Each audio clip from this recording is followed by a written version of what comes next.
तो दोस्तों आज के इस वीडियो में हम अग्नि पुराण के फर्स्ट चैप्टर के सार को बहुत ही गहराई से समझेंगे और जानेंगे कि आज की इस मॉडर्न लाइफ स्टाइल में जहाँ पे हम मानसिक शांति को और अपने जीवन के उद्देश्य को खोज रहे हैं, उसके खोज में भटक रहे हैं, ये प्राचीन ज्ञान हमें हमारे लिए किस तरीके से एक मार्गदर्शक बन सकता है। Welcome back to my spiritual channel. Here we explore the intersection of ancient wisdom and the science of soul, guiding you on your journey to unite with the Supreme Source. So rather than telling the whole story, I have distilled this ancient wisdom to fit our lives today. We are looking at how this sacred text can uplift your spirit and make you aware of your primordial source. Let's dive into the Purans and discover the truth of who we really are, and we will explore the practical application of this Puran in our daily lives. So let's get started. तो दोस्तों यहाँ पे जो अग्नि पुराण है उसका जो first chapter है उसकी शुरुआत एक बहुत ही सुंदर मंगलाचरण मंत्र से होती है और वो मंत्र है श्रियम सरस्वतीम गौरीम गणेशम स्कंदमेश्वरम ब्रह्मांडम वही मिंद्रादीन वासुदेव नमःमयम। यानी कि लक्ष्मी सरस्वती पार्वती गणेश कार्तिकेय महादेव जी ब्रह्मा अग्नि इंद्र आदि देवताओं इन सभी को नमन किया जा रहा है।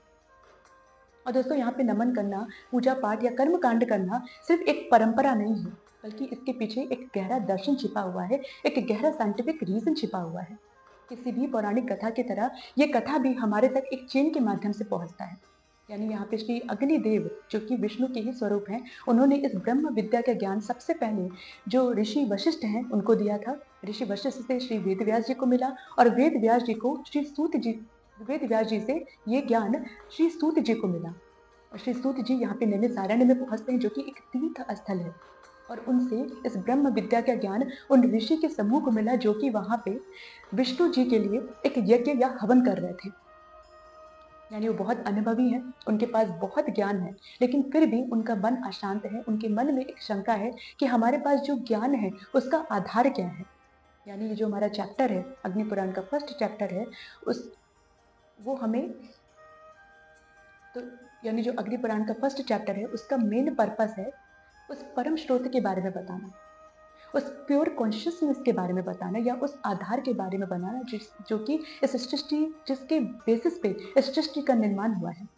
यानी ये चैप्टर हमें हमारी आत्मिक ज्ञान तक लेकर के जाता है। यानी ये चैप्टर हमें हमारे सोल नॉलेज के बारे में बताता है, जिसको जान लेने के बाद कुछ भी बताना शेष नहीं बचता है। और ये चैप्टर हमें बताता है कि जब हमें हमारी सोल नॉलेज हो जाती है, यानी जब हमें ज्ञान का प्रकाश मिलता है, तो हमारी जिंदगी में, हमारी लाइफ में जितनी भी नेगेटिविटी होती है वो पूरी तरीके से खत्म हो जाती है। यानी कि यहाँ पे ये चैप्टर आपको पूरी तरीके से हेल्प करेगा कि आपको वो ज्ञान मिले जिसको समझने के बाद, यानी उस परम स्रोत के बारे में समझने के बाद आपकी लाइफ की जितनी भी प्रॉब्लम्स हैं वो पूरी तरीके से खत्म हो जाए और आपको आपका लाइफ पर्पस मिले। So now we are going to talk about why do we need to understand this book. इसके ज्ञान को अपनी जिंदगी में उतारना क्यों आवश्यक है, क्यों हम यहाँ पे अग्नि पुराण को पढ़ रहे हैं। जो अग्नि पुराण है उसे भारतीय ज्ञान का इंसाइक्लोपीडिया कहा जाता है, और उसे इसके जो ज्ञान है, इसमें जो ब्रह्म ज्ञान है, उसे अपने जीवन में उतारना इसलिए आवश्यक है क्योंकि ये जो पुराण है, यानी जो अग्नि पुराण है, ये सिर्फ और सिर्फ एक ग्रंथ नहीं है जिसमें सिर्फ पूजा पाठ और कर्मकांड के बारे में हमें बताया गया है, बल्कि इसमें आर्ट्स, साइंस, आयुर्वेद, शास्त्र विद्या और हम अपने भगवानों के किस मंत्र से उच्चारण करके उनकी पूजा करें, उनकी मूर्ति की पूजा कैसे करें, निराकार ब्रह्म कौन है, साकार ब्रह्म कौन किसे कहते हैं, परा विद्या अपरा विद्या, इन सभी के बारे में जानकारी हमें सिखाता है। और सबसे ज्यादा इंपॉर्टेंट कि अपने सोसाइटी में हमें, यानी हमें अपने समाज में सही तरीके से रहना सिखाता है। चाहे आपका एक गृहस्थ जीवन हो और चाहे आप एक वर्क प्लेस पे हो, इन सभी जगहों पे आपको अपने आप को कैसे रिप्रेजेंट करना है, आपको अपने कौन से एक्शंस लेने हैं, यानी आपको कर्म कौन सा करना है। इसमें धर्म के अनुसार कर्म करने को भी बताया गया है, तो वो धर्म के अनुसार कर्म कौन कौन से हैं, इन सभी की जानकारियां इस पुराण में दी गई है। दोस्तों आज के इस भागदौड़ की जिंदगी में हमें इनर पीस यानी आत्मिक शांति तभी मिल सकती है जब हम अपने रूट से जुड़े, हम अपने उस परम स्रोत से जुड़े। फॉर एग्जाम्पल, अगर एक माँ है, उसका बच्चा उसके साथ में है, अगर वो अपने माँ से अलग हो जाता है तो वो भटकने लगता है, उसको पता नहीं है कि उसको कहाँ जाना है, लेकिन जब वो अपनी माँ से मिलता है तो माँ उसे चलना सिखाती है, माँ उसको सही डायरेक्शन देती है।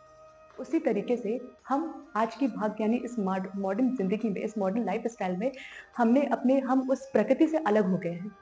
हम अपने मदर नेचर से अलग हो गए हैं। हम उस स्रोत से अलग हो गए हैं जिस स्रोत से हमारी उत्पत्ति हुई। यानी हम अपने ब्रह्मांड से अलग हो गए हैं और हम अपने आप को सिर्फ़ एक जीव समझते हैं, बल्कि हम उस ब्रह्मांड का ही एक एक अभिन्न अंग हैं।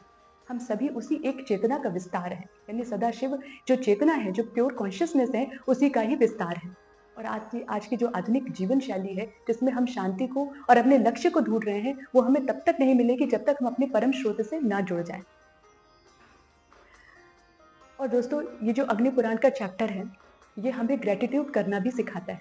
यानी इसकी जब जब चैप्टर की स्टार्टिंग हुई है, यानी चैप्टर की जब स्टार्टिंग होती है, तो उसमें एक मंगलाचरण मंत्र से स्टार्ट किया गया है, जिसमें भगवान को ग्रैटिट्यूड किया जा रहा है। उनके सामने कृतज्ञता का भाव जो ऋषि हैं, वो रिप्रेजेंट कर रहे हैं। तो हमें ये चैप्टर इसी बात को हमें ये चैप्टर जो ये चैप्टर है, वो हमें इस बात को सिखाता है कि हमें एवरी डे जब हम मॉर्निंग में उठते हैं, तो हमें हमेशा कृतज्ञता के साथ ही उठना चाहिए। हमें हमेशा अपनी ईस्ट के प्रति कृतज्ञ होना चाहिए। और यहाँ पे gratitude is equal to satisfaction है।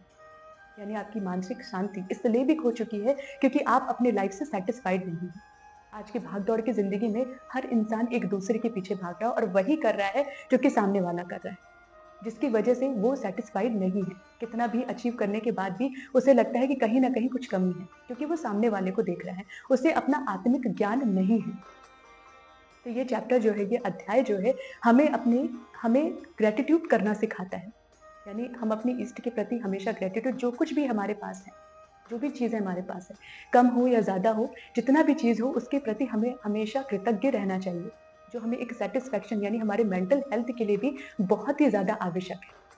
जब हम ग्रैटिट्यूड शो करते हैं अपनी ईस्ट के प्रति, यानी हम कृतज्ञता का भाव रखते हैं, तो हमें एक मानसिक शांति अपने आप पैदा होती है।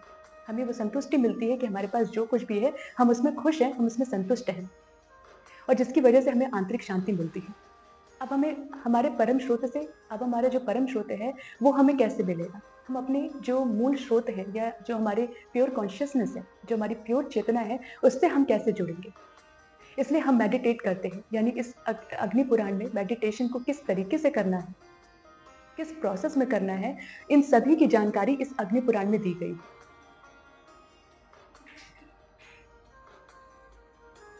तो जब हम अपने तत्वों पे ध्यान करते हैं, यानी जो मानव शरीर है, वो 24 तत्वों से मिलकर के बना हुआ है।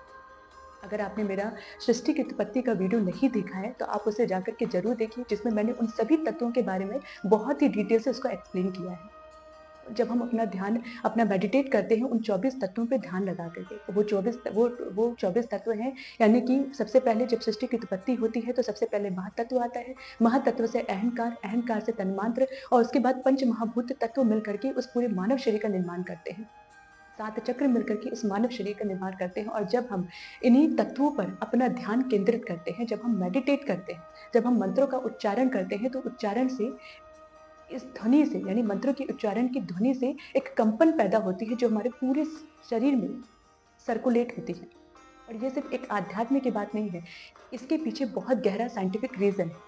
यानी जो मानव शरीर है, उसमें 7 चक्र होते हैं, और उन सातों चक्रों पे, जो सातों चक्र हैं, वो सभी एक-एक चक्र एक दैवीय ऊर्जा से संचालित होते हैं। तो जब हम हर एक चक्र का एक पर्टिकुलर मंत्र है, और जब हम उस मंत्र का उच्चारण करते हैं, तो जो उससे ध्वनि तरंगे पैदा होती हैं, वो ब्रह्मांड की उस दैवीय ऊर्जा के साथ में सिंक्रोनाइज़ होती है। यानी उस ब्रह्मांडीय ऊर्जा के साथ में मेल खाने लगती है। और जैसे ही आपकी ऊर्जा, यानी जब ध्वनि तरंगे जो निकल रही हैं, जो ऊर्जा है, जो हमारे सातों चक्रों की ऊर्जा है, जो मंत्रों का उच्चारण हम कर रहे हैं, जैसे ही वो ब्रह्मांडीय ऊर्जा के साथ में सिंक्रोनाइज़ होती है, तो हमारे मन और हमारी जो शरीर की जितनी भी बाधाएँ हैं, वो पूरी तरीके से खत्म हो जाती हैं। और जब ये बाधाएँ खत्म होती हैं, तो हमारा जो मन है, वो एकाग्रचित होने लगता है, यानी कॉन्संट्रेशन लेवल बहुत बढ़ जाता है। और जब यहाँ पे कॉन्संट्रेशन लेवल बढ़ जाता है, तो हमारी प्रोडक्टिविटी अपने आप बढ़ जाती है, क्योंकि मन अब शांत हो जाता है। उस ऊर्जा, यानी उस कंपन की वजह से, यानी हमारा जो शरीर है, उसी ब्रह्मांडीय ऊर्जा के साथ में एक मेल खाने लगता है। तो इस बात की भी पुष्टि करता है कि जो मानव शरीर है, वो इस ब्रह्मांड से अलग नहीं है। इसी ब्रह्मांड का एक अभिन्न अंग है। और उसी ऊर्जा के साथ जब हम मंत्रों का उच्चारण करते हैं, तो उसी ऊर्जा के साथ में हमारी ऊर्जा भी मेल खाने लगती है, यानी सिंक्रोनाइज़ हो जाती है। यानी हमारा ध्यान जब हम अपनी आत्मा पे लगाते हैं, और आत्मा क्या है? उसी परम आत्मा का ही एक हिस्सा है। तो जब हम अपना ध्यान अपना आत्मा पे लगाते हैं, तो हम उसी परम आत्मा से जुड़ जाते हैं। तब हमें एहसास होता है, हमें इस बात का अनुभव होता है कि हमारा शरीर, मन, आत्मा ये सभी एक अलग-अलग तत्व हैं। और जब इन्हीं अलग-अलग तत्वों पे हमारा ध्यान केंद्रित होने लगता है, तो हमारा कंसंट्रेशन लेवल बढ़ जाता है। हम उस परम स्रोत से जुड़ जाते हैं और हमें यहाँ पे एक असीम शांति का अनुभव होता है। यही वो सोल नॉलेज है जिसके बारे में अग्निपुनाद संकेत देता है कि अपनी आंतरिक ऊर्जा को पहचान कर उसे ब्रह्मांड के साथ एक कर लेना ही सफलता और शांति की कुंजी है। तो दोस्तों, हम अग्नि पुराण के अब उस पाठ के बारे में बात करेंगे जिसमें ऋषियों की जिज्ञासा के बारे में दर्शाया गया है। यानी यहाँ पे नैमिषारण्य तीर्थ स्थल पे जो ऋषियों का समूह एकत्रित हुआ है, वो सभी ऋषि हरि के लिए एक यज्ञ कर रहे हैं। तो पहले से बहुत ज्ञानी और अनुभवी हैं, लेकिन फिर भी उनका मन अशांत है, जिसकी वजह से बहुत जिज्ञासु हैं। वो इस बात को जानना चाहते हैं कि इस अनंत ज्ञान के सागर में सार से सारभूत तत्व क्या है।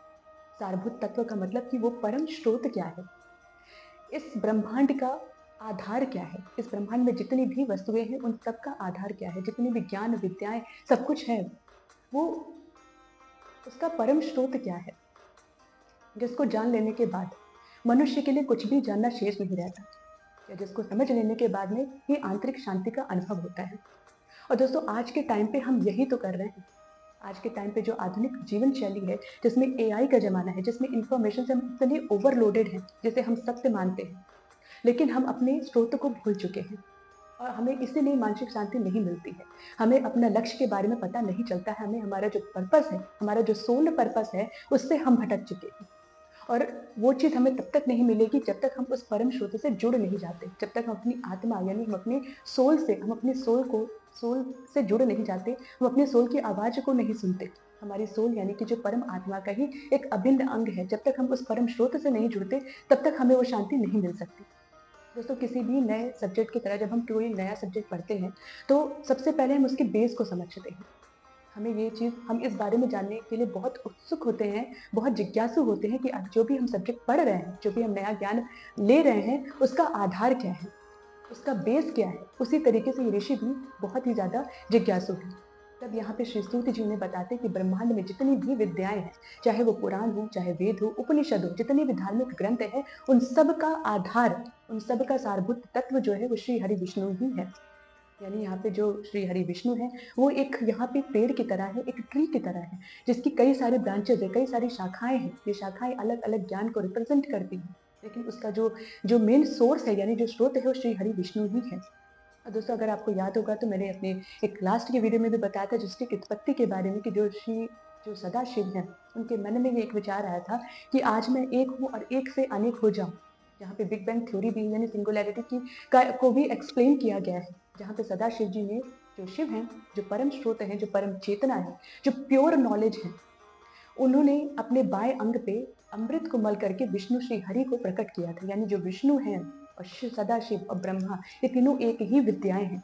जो श्री हरि हैं, वो विष्णु, वो अलग नहीं है, कोई अलग से तत्व नहीं है, बल्कि वो जो सदाशिव हैं, उनका ही एक अभिन्न अंग है। यानी ये सभी जो सदाशिव, श्री विष्णु और श्री ब्रह्मा है, वो एक ही चेतना का स्वरूप है, एक ही चेतना का विस्तार है। और श्री हरि, जिनको कि इस संसार की सृष्टि का, की रचना का और पालन का कार्य संभालने को मिला, सदाशिव जी ने उनको इस सृष्टि का कार्य, इस सृष्टि को बनाने का और उसके पालन का कार्य सौंपा। इसलिए इस ब्रह्मांड के हर एक चीज में श्री विष्णु ही उपस्थित है और श्री विष्णु ही हर एक चीज का आधार है।